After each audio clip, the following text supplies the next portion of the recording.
आज से 600 वर्ष पहले परमात्मा ने एक परीक्षा की थी।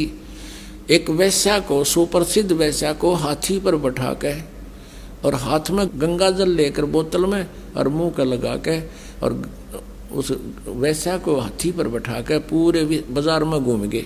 जब 64 लाख शेष हो गए थे परमात्मा के, तो परमेश्वर कबीर जी ने देखना चाहा था कि ये मुझसे कुछ परिचित भी हैं या सुख ही नहीं मिल रहे हैं इसलिए मुझे भगवान मान रहे।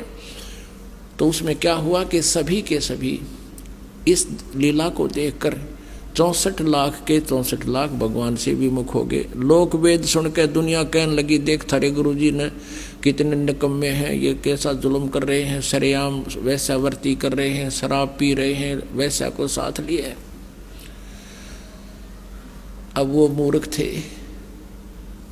परमात्मा कहा करते रहे, निकम्म्यों, जब तुम्हें सुख होते थे, थारे दुख दूर होते थे, तुम्हारी जुबान का थूक सूख जाता था, मेरी महिमा गाते गाते जनता के सामने भगवान आए हैं, हम ऐसे दुखी थे, सुखी कर दिए।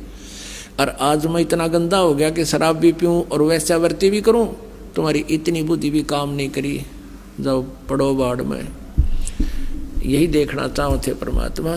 तो पुण्यात्मा, आज उससे भी बुरे आरोप हम पर लगाए, लेकिन मेरे बच्चा एक भी टस से मस नहीं हुआ, क्योंकि ये परिचित हो चुके थे भगवान से।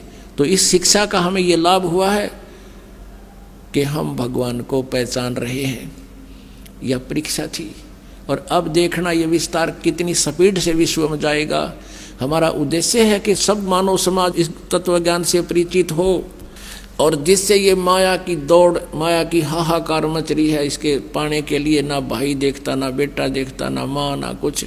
भाई बहन का आपस में रोज लड़ाई रहती है, झगड़े बढ़ गए हैं, पैसा कमाने के लिए रिश्वत है, तेरा गजब ही हो। समाचार पत्रों में सुनते हैं, राजा लोग रिश्वत लेते हैं, जज लोग रिश्वत लेते हैं।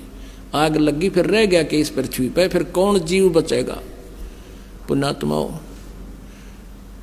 कितने तक कानून बना लियो ये सरकारें, कति कोई लाभ नहीं होगा। इस अध्यात्म ज्ञान से जीव को हेट हो जाएगी इन गंदे कर्मों से। उसको पता लग जाएगा कि कहाँ रखूँगा इस धन को, कि आग लाऊंगा, ये पाप मेरे साथ रहेंगे और माया मेरे साथ रहेगी नहीं।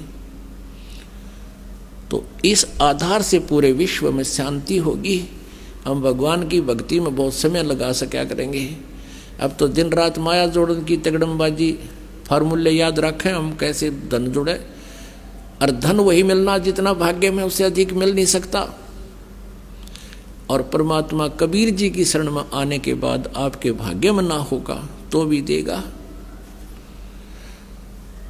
अब परमात्मा कबीर जी कहते हैं, जय तन राजपाट भी चाहिए, हमारा दर ले ध्यान।